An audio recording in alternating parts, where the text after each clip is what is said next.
Des acteurs à la barre de la cour d'assises de Toulouse.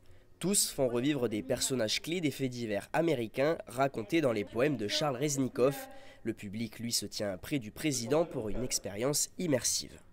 Ouais, l'idée, c'est de constituer une petite société civile représentative, autant que faire se peut, de la diversité de la société actuelle. Les personnels judiciaires qui viennent assister aux représentations, soit des juges, sont assez étonnés, assez émus même, je dirais. Une juge pour enfants à Marseille nous a fait des retours très émus. Et puis ensuite, oui, d'un public plutôt éprouvé à la fin du spectacle, mais je crois heureux de l'expérience.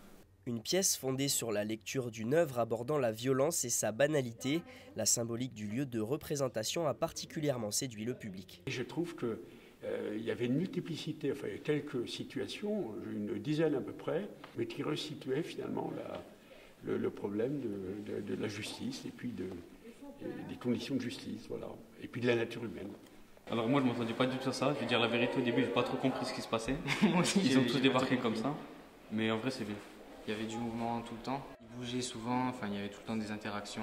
Cette initiative née de la Compagnie des Limbes, basée à Bordeaux, invite à une réflexion citoyenne et politique autour des histoires de ces anonymes judiciaires. Une expérience qui permet aussi de constater que les faits divers d'hier sont proches de ceux d'aujourd'hui.